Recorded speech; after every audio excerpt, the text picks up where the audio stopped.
Bonjour, c'est Clémence de Flagada Combative. Aujourd'hui, j'aimerais vous parler de l'encéphalomyélite myalgique. Alors, c'est une maladie qui a plusieurs appellations, comme vous pouvez le voir.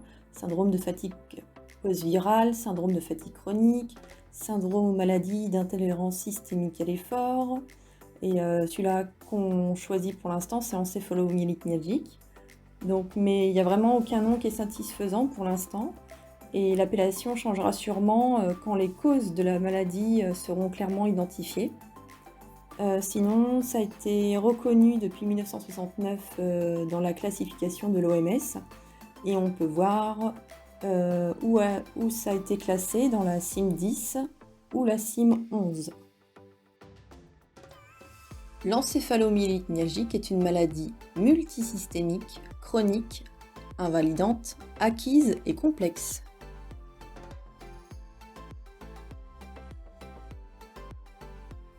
Les symptômes sont très nombreux et peuvent se classer tout d'abord dans les déficiences neurologiques. Donc on peut retrouver les douleurs avec des maux de tête, des migraines et vraiment d'autres douleurs qui sont musculaires, articulaires, digestives.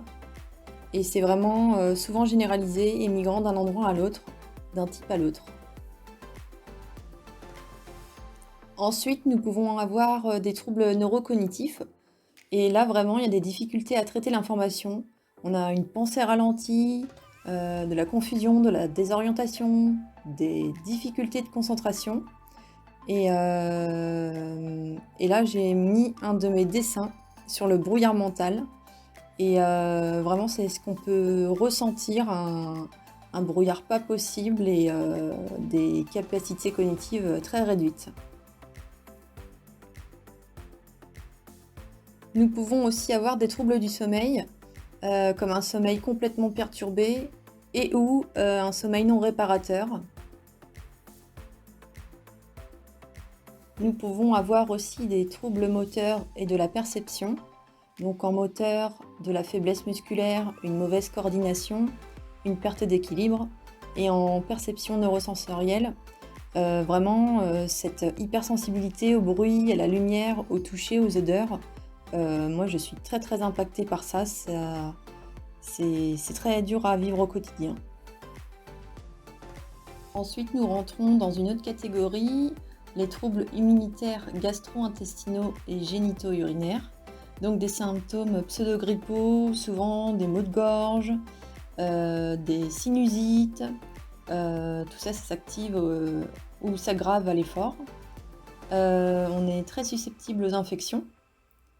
Et on peut avoir aussi des troubles génito-urinaires. Nous pouvons également avoir des troubles digestifs et une sensibilité accrue, que ce soit aux médicaments, aux aliments, aux produits chimiques.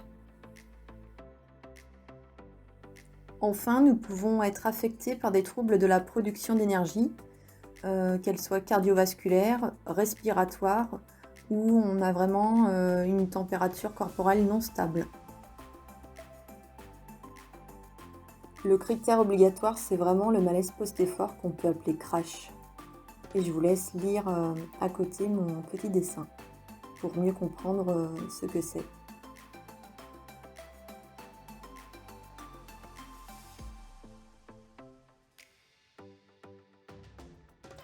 Il existe des déclencheurs comportementaux, le fait de tenir immobile dans une position, dépasser son enveloppe énergétique en allant en course, faire du ménage, dans les rendez-vous médicaux, parler trop fort, le surménage intellectuel, maintenir son attention, faire du balayage visuel ou manger des aliments qui ne nous conviennent pas. Il y a également des déclencheurs physiologiques, le froid, le chaud, les cycles menstruels, faire des prélèvements sanguins, des anesthésies, des infections, des maladies, des soins dentaires, une surcharge sensorielle, un changement de position.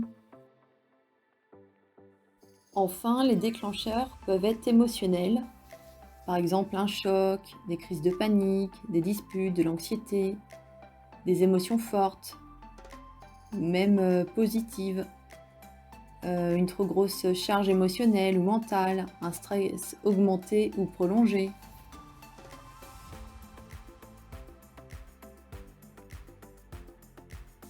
En état léger,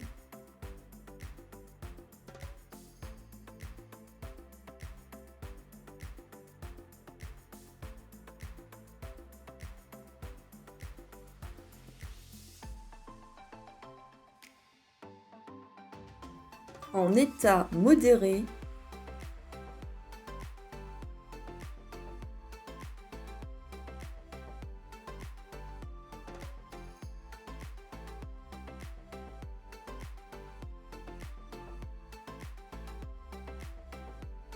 en état sévère,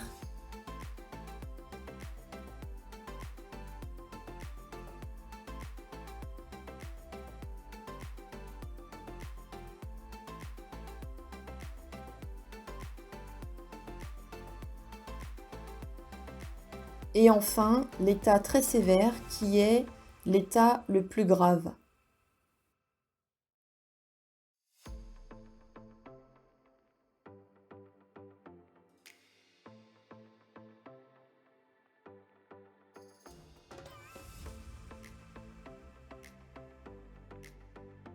Le M apparaît souvent de manière brutale, mais elle peut aussi se développer progressivement.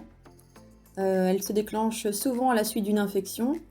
La plus connue, c'est la mononucléose. Il y a d'autres facteurs, mais n'étant pas sûre de moi, n'ayant pas trop les articles scientifiques sous les yeux, j'ai pas voulu mettre les autres causes.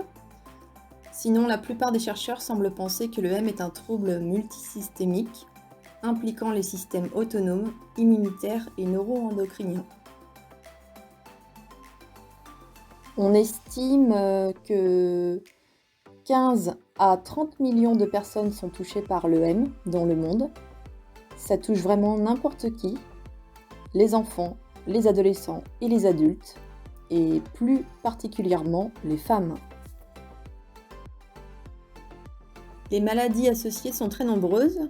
On peut observer des troubles du nerveux autonome, un syndrome d'intolérance orthostatique, des maladies endocriniennes, des maladies auto-immunes, le syndrome de la vessie irritable et des troubles digestifs comme le syndrome de l'intestin irritable ou le SIBO, des syndromes de Raynaud. Alors la recherche scientifique avance quand même et trouve des petites choses, comme par exemple des défauts immunitaires. On observe un dysfonctionnement des cellules tueuses, des natural killers ou des lymphocytes T, un déséquilibre aussi TH1, TH2, un épuisement immunitaire. On peut observer aussi des problèmes sur le système nerveux central avec des débits sanguins et un volume cérébral réduit, une neuroinflammation. On peut observer aussi des problèmes métaboliques, mitochondriaux, un possible état hypométabolique dans le M, caractérisé par une utilisation accrue des acides aminés pour l'énergie.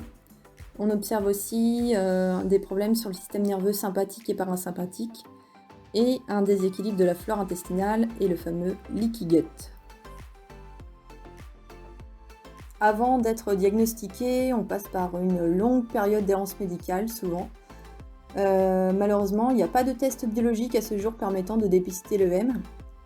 Les médecins et leurs spécialités en France qui sont plus à même de diagnostiquer le M, ce sont la neurologie, l'immunologie, la médecine interne.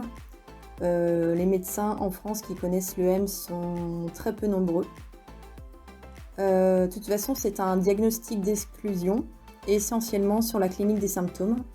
Et à ce jour, il n'y a pas de traitement. Mais il y a quand même des petites choses que chaque médecin qui connaît le M peut donner, ou des compléments alimentaires, ou un certain style de vie, ou des choses au niveau alimentaire. Enfin voilà, il faut voir ça avec le médecin spécialisé. Les médecins rapportent que la plupart des personnes atteintes de l'EM se sentent pire au début, s'améliorent, puis plafonnent et restent à des fonctionnalités limitées. Mais il y a vraiment un sous-ensemble de patients qui régressent ou qui peuvent rester gravement malades. Les cas de rétablissement sont très rares Et vraiment, c'est important d'avoir une prise en charge précoce avant 2 ans pour maximiser les chances d'amélioration et de récupération. Ce que j'ai voulu montrer à travers ce diapo, c'est qu'en fait, sur les personnes atteintes de l'EM, les scientifiques, en fait, ils sont en train de déterminer combien il y a de groupes différents de personnes atteintes de l'EM et combien il y a de sous-groupes, pour adapter à chaque groupe et à chaque sous-groupe quel traitement spécifique marche par groupe. Et donc vraiment, ce qu'on peut attendre de la recherche scientifique, c'est que on trouve un traitement individualisé à chaque personne en fonction des groupes auxquels il appartient. Depuis quelques années, il y a vraiment de plus en plus de recherches sur l'EM et ça avance et il y a vraiment de l'espoir. Et encore plus depuis qu'il y a eu le Covid, parce que les personnes en Covid long, certains sembleraient peut-être développer l'EM. Donc il y a vraiment de l'espoir. Et là, je vous ai mis mon dessin et j'ai mis les pays où il y a le plus de recherches sur l'EM.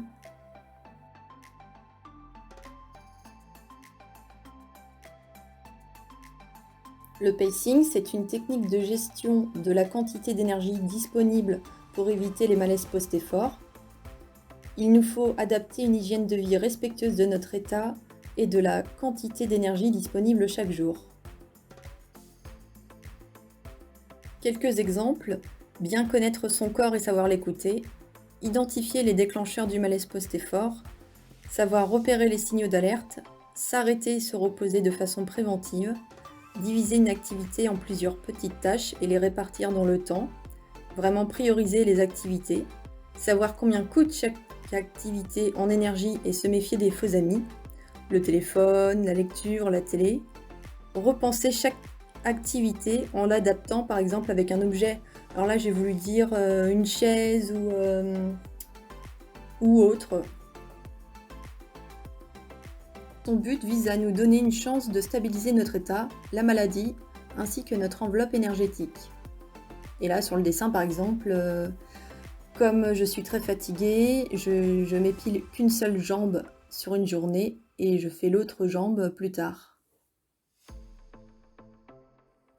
Vivre avec l'EM au quotidien, c'est vraiment être épuisé, mort de fatigue, comme si on avait couru un marathon où on avait la grippe tout au long de l'année. Et donc sur mon dessin, je représente une mamie de 98 ans, un zombie défoncé. C'est vrai quand on a le brouillard mental, c'est terrible à vivre. Ou quand on fait des crashs, on est conscient, mais dans le coma. Pour finir, l'EM est probablement l'énigme médicale du XXIe siècle. Alors ça, c'est une phrase du docteur Alain Moreau, au Canada, qui fait beaucoup de recherches sur l'EM et il y a vraiment de l'espoir grâce à lui au niveau des traitements. Et du coup, de ma part, je l'en remercie.